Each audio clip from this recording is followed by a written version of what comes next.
Second highest sport! Yeah. Ganda guys, so nandito na kami ngayon sa highest sport.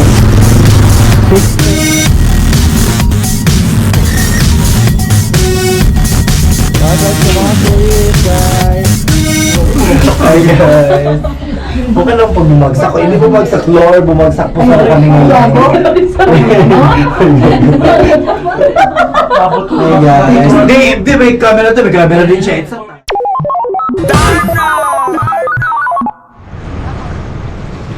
Hi guys! Welcome to my vlog!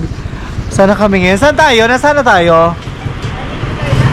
Tarlac? Somewhere in Tarlac. So nandito na kami somewhere in Tarlac. Oh my God! So si Val, paggasolina muna kami kasi naubos na sila ng gasolina. So ang gasolina pala nila ngayon dito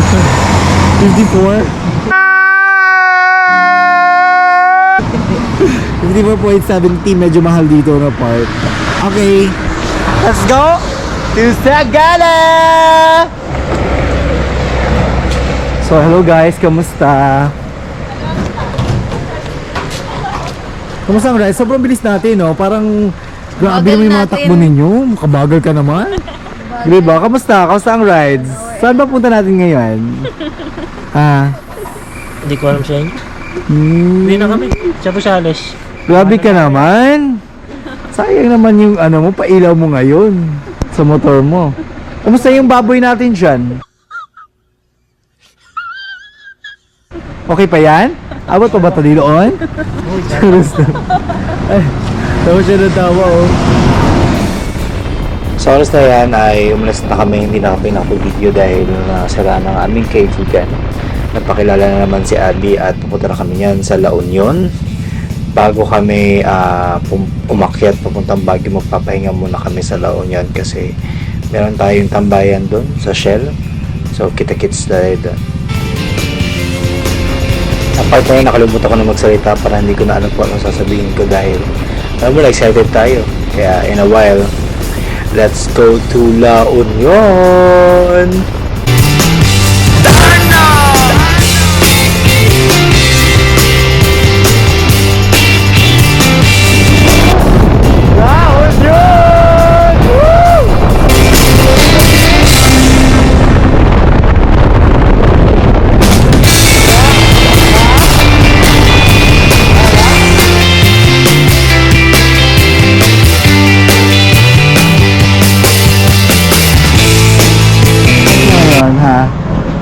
Nandito kami ngayon. Saan tayo ngayon?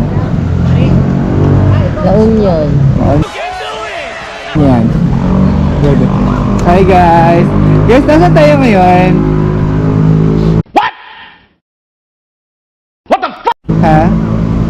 Nasa La Union kami. We're going to Cannon Road and Baguio and Atog and Sagada. Kape!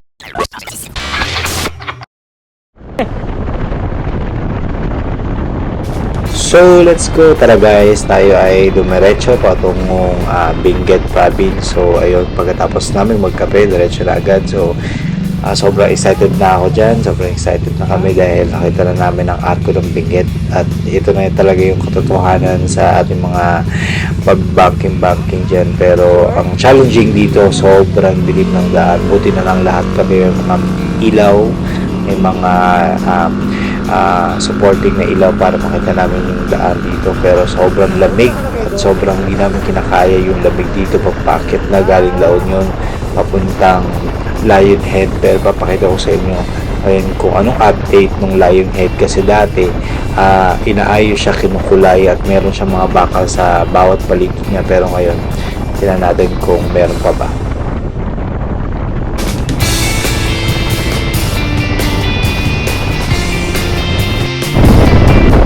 Ito yung dati may entrance. Welcome to Benguet Province!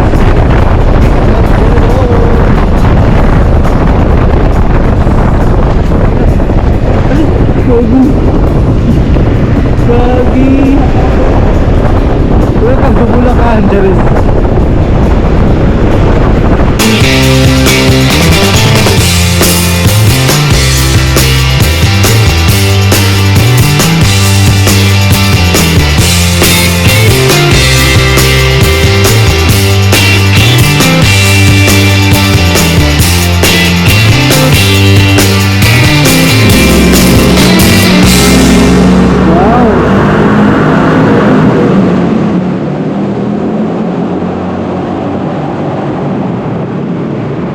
So guys, nandito tayo ngayon sa tunnel. So update lang, 90% of nito ay gawa na talaga. So pwede na ito, open ito sa mga motorista, sa mga sasakyan. Kaya goods na dumaan dito sa Cannon Road. Yun nga lang, pag umaga probably talagang traffic dito.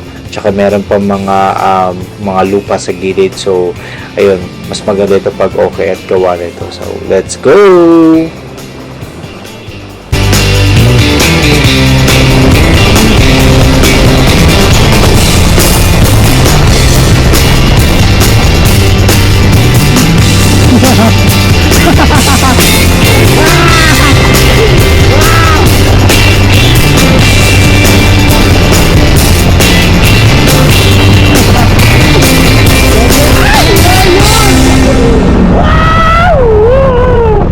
Lion World!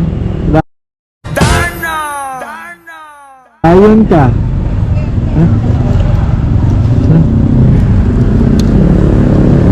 Lion guys! Picture tayo guys! Hi guys! Welcome to Lion World! Bakit Lion po? Saan ay dadaan?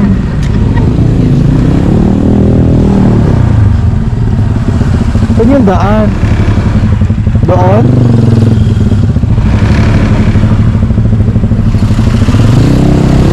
Hindi na meron saan ang daan.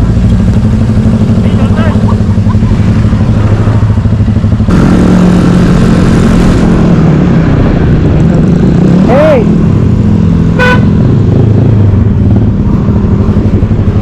Ang layo ah. Yes. Lion yan? Is it lion? Lion yan? Ang tiger yan ah. Sorry. Damn! Hindi nag-park na maayos. Dito talaga sa gitna. So ayun ko lang kung makikita ako ngayon. So, dito na kami ngayon sa Lion King. Dito kami sa Lion guys. Ayan. So, first time natin makapunta dito dahil ignorante tayo.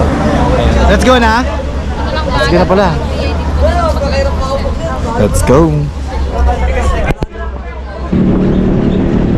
Pag ikaw pinagalitan ng nanay mo, ikaw ay sinamon! Oh my God! Ikaw ay sinamon! Sinapon ka. So, para na sa Baguio na ata kami guys. Naka-barb. Sobrang lamig! Hindi na to normal! Shit! Ay, sorry. Sobrang lamig.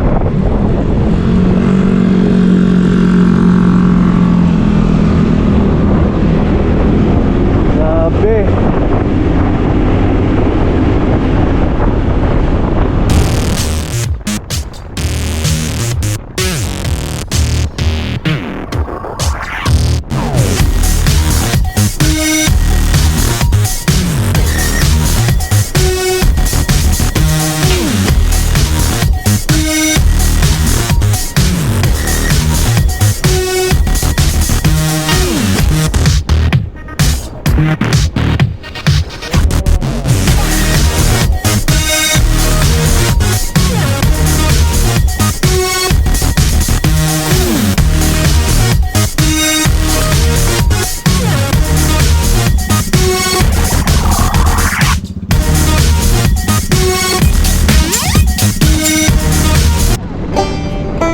Puntong ito, sobrang saya at sobrang amaze ako dahil napuntahan ko yung mga gusto kong puntahan na nakikita ko lamang sa social media, pero ngayon sobrang ganda ng lugar ng Atong Benguet na hindi ko mawari, hindi ako makapaniwala kung bakit ko narating ito. At ito self-fulfillment sa mga kaibigan ko na nakapunta kami dito kahit gaano man ito kalayo. Sobrang ganda, yung serenity, yung hangin, yung calm ng lugar.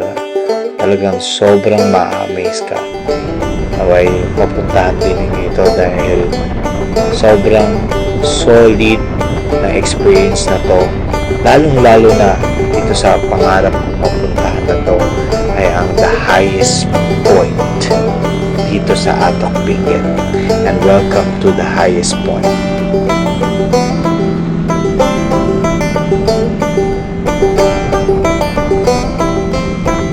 Highest point! Yeah! Ganda guys, nandito na kami ngayon sa highest point. 6:35 in the morning. So, ayun, tayo magpapahinga. Ayun na tayong gas. Let's go! Highest point na. Ha? Kaya nga yung gas yung problema namin dahil nagbe-blink na 1 bar na lang ako. So, tinan mo guys. Grabe yung pampers yan. Anong kaan mo? Ha? Anong ikaon mo tae?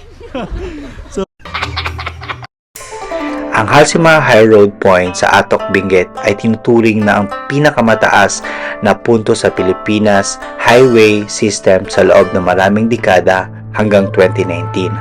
Ang Halsima High Road Point ay matatagpuan sa mga barangay ng Katubo at Paway, Atok Benguet.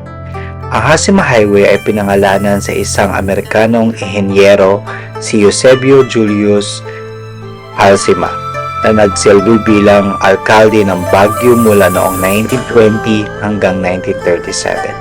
Ang construction ng highway ay nagsimula noong 1922 sa ilalim ng termino ni Halsima na may tulong ng mga lokal at natapos noong 1930 bilang isang food trail.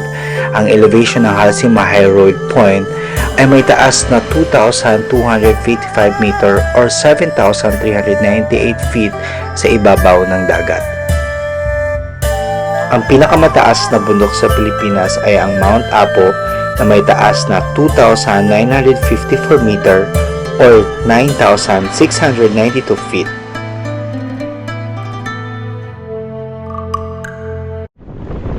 So ayun guys, nalobat yung drone natin. So wala na tayong pampalipad sa Mount Ulis. So papunta na tayo ng Mount Ulis ngayon. Bakit na tayo? Dahil isa to sa pinaka-exciting at saka gusto nating puntahan. Isa to sa mga tourist spot na laging pinupuntahan ng ating mga ka-rider. Syempre mga ka-barbs dyan. Lagi ko nakikita kasi to sa vlog ni J4. Kaya shoutout kay J4 kasi nga you inspired me or you inspired us na makapunta dito, lalong-lalo na tong idol ko dito, yun yung pinaka-iconic dyan sa Mount Ulis na talagang napaka-aesthetic niyan. So guys, nandito kami sa Mount Ulis. Yan sa pinaka-maganda at pinupuntahan ng mga turista. Napakadami dito na lugar. Meron mga tanim dito, ayan, nakikita nyo. Yan nandun, may mga strawberry at iba. Kaya napuntahan ko na rin to sa wakas dahil ni J4. So ayun, so guys, sobrang solid na Mount Ulis. So sa mga gustong pumunta ng Atok Benguet, daanan nyo ang Mount Ulis kasi napakagandang lugar niya. Meron siyang 360 na views, talagang hindi ka mabibitin. Tsaka talagang solid na solid yung view nila. Kaya naman itong way na to ay papunta na kami sa Sagada. So ayun, ready na kami dyan. So let's go. Let's go on the next video kasi medyo mahaba na to. So keep watching. Please subscribe mga ka-barbs.